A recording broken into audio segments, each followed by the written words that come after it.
So yeah, thanks again. I'm going to talk about the normalization of innovation and its societal consequences. Innovation keeps presenting itself as one of the most desirable and pervasive contemporary ideologies. It's accepted as a value in its own terms and hailed as the cure for all kinds of societal and economic challenges. And as part of this dynamic, being innovative and showing innovativeness have become integral components of contemporary organizational life. Any organization looking to succeed in the global digital economy of today and tomorrow must innovate. It says in one of the numerous advisory books on how to innovate. And this is articulating this pressure that the innovation imperative puts on organizations. Taking a look at how organizations respond to this pressure, there can be identified a paradox. And this paradox is placed at the heart of my research.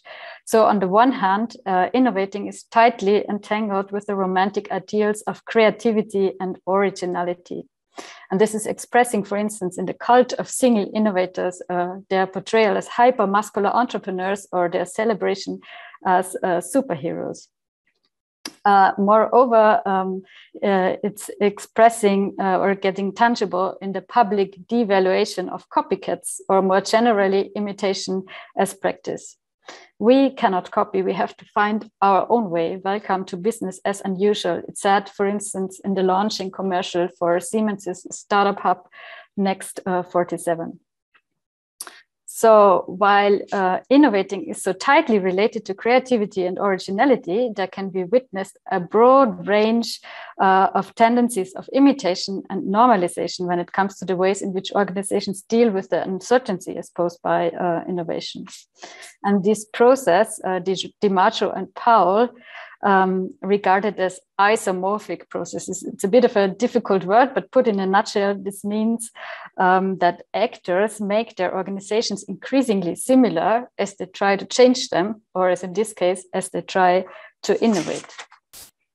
And such isomorphic tendencies show, for instance, in the widespread uptake of new methods and tools such as design thinking. They articulate in the identification of innovation role models and hotbeds such as Silicon Valley, or in the massive hype that forms around promising technological visions such as Industrie 4.0. But on a most basic level, isomorphism in innovating presents itself in this very idea that innovations can and should be managed. And in the corresponding installation of departments for innovation management, or the creation of curricula for innovation managers to be, or also in the creation of atmospheres that are considered to stimulate an organization's innovative ability. So put in a nutshell, despite of innovating being so intimately connected to doing things differently, the innovation imperative paradoxically seems to bring homogenization and normalization into organizational innovating. Maybe just to briefly say what normalization is, because it's such a common term that it's almost maybe people think they know, but then there might be many different ideas of what it is. So normalization is the work that actors do as they engage with activities, for instance, innovation activities, and routinely embed them in the matrices of the already existing socially patterned knowledge and practices. So what I was asking myself is it possible that all kinds of innovation follow similar recipes when innovating? And can innovation actually be scripted? And this impression is put to an empirical test in the LIT project, Upper Austrian Innovation Scripts. I'm asking, how does an organization know how to innovate? Where do the ideas of how to innovate come from? How do they circulate and manifest in an organization? And this I've been asking to 25 organizations operating in the triple helix of industry, governance, and academia. It's been exploratory, and I tried to include organizations as diverse as possible. So very big ones, very small ones, very new ones like startups, very old ones, profit-oriented, non-profit-oriented, etc., etc. And I have been working with the dramaturgical metaphor of the innovation script, which can be regarded as guides prescribing who is supposed to innovate when, where, and how. So innovation scripts tell us, for instance, who is and who is not supposed to partake in innovation activities and how the responsibilities are distributed amongst these actors, what I call the innovation ensemble.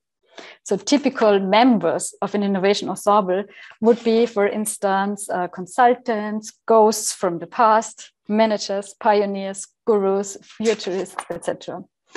And further, I'm interested in which atmospheres and stages innovations are expected to happen. So classical stages would be the garage, for instance, or the green field, but there are also less prominent and visible ones, such as the backstage of X-innovation, in which traditions are eroded to create space for innovations to happen, or also the understage, in which the innovation magic happens. All of what cannot be seen, not be explained or represented, or what cannot be managed and what is believed to be intrinsic to the innovator as a person, for instance.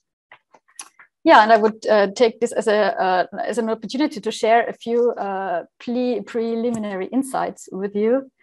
Yeah, unsurprisingly, but also remarkable at some point, is that innovation was an issue in all of the organizations, also in the very small ones, also in governmental organizations or in non-profit ones.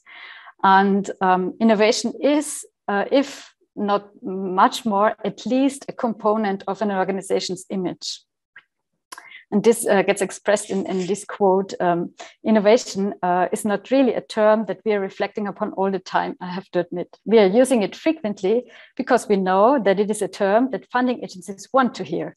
And certainly it is a buzzword, and we tend to be careful with the use of buzzwords. And there are some we do not want to use, but innovation is not one of them. And another quote from an interview from an NGO saying, I think we are an institution that is a bit cautious with the term innovation, but certainly we also cannot say that we are highly conservative. We certainly also need to go with the flow and show that we are innovative by using the newest digital technologies, for instance. One main element that can be found in technically every organization's innovation script I studied is this very idea that organizations' innovativeness can and should be managed to a certain extent, and that the activities directed at an organization's innovativeness should be continuously professionalized and evaluated frequently and increasingly. This happens with the innovation manager as a key figure. So it says, for instance, asking for the innovation management in this quote, well, we installed it not that long ago. I think we have always been living the process in a more or less structured way, but the way it has turned out now, I would say that was like 7-8 years ago. At this time, we launched it as innovation management.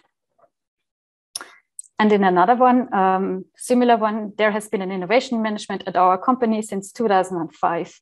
Of course, there has been a much more longer process of development, but since then, our innovation management has changed substantially. So innovation is a subject of continuous professionalization, monitoring, and evaluation.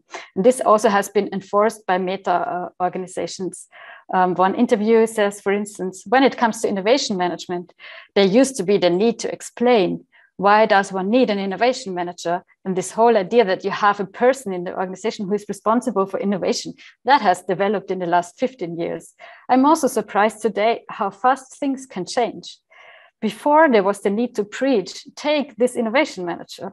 It is also partly funded by the federal state of Upper Austria with the innovation assistant and so on. So the topic was only marginally present. And today it's completely different. There has been changing a lot. And I think this also has been necessary because innovations don't just happen on their own. What's also very prominent in the organization's innovation activities is the purposeful creation of atmospheres and in the installation of innovation spaces that are expected to be very innovation friendly. Everybody sets up an innovation room. Of course, we also did, says one interviewee. And another one says, well, we have a creativity room, indeed. And yet another one, I thought it was so nice in German, I left it in German. Das war immer mein Wunsch, dass wir auch so etwas bekommen, also einen Projektraum, das ist eine kleine Wohnung, auf gut Deutsch gesagt, wo die an diesen Projekten arbeiten. Das taugt mir irrsinnig, dass wir das haben. But the interesting thing is, so there's this installation of all kinds of these rooms, but then at the same time, people don't really believe that this is what makes innovation in the end. So it says in this quote, I can have the most creative room, but if I have a leader who doesn't know the process, or if she or he is not in a condition to implement it due to her or his personality, then that doesn't help at all. Well, the person is much more important than the room.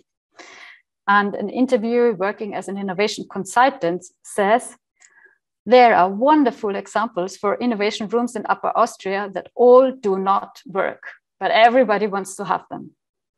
So what is happening here is that organizations follow recipes that do not even necessarily show economic effectiveness. And this has been labeled, this has a term, this has been labeled as innovation myth.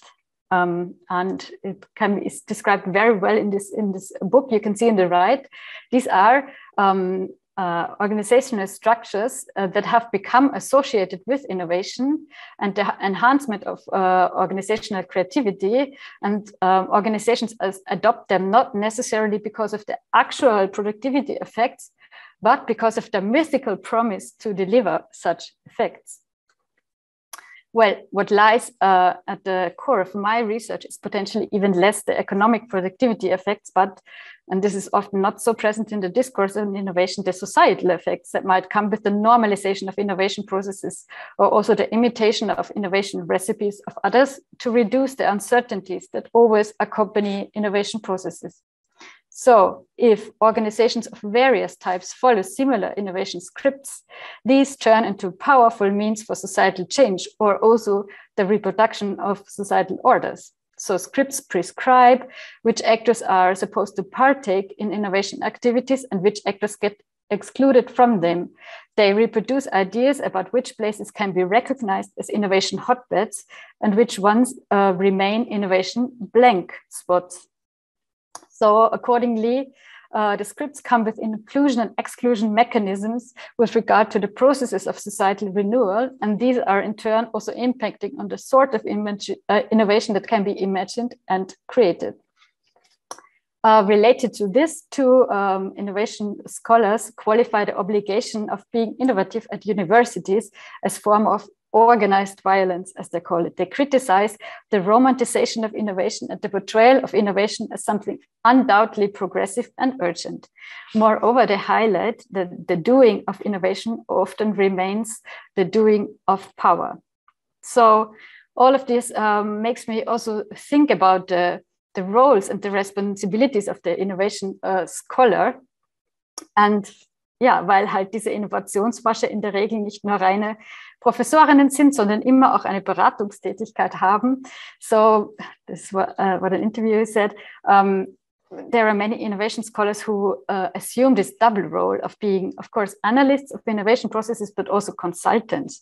And I think it would be their responsibility to think about these societal effects and opening up and expanding on the repertoires for how to innovate, opening up to other innovation ensembles, other actors, other innovation stages, while of course not downplaying the complexities and realities of organizational innovating.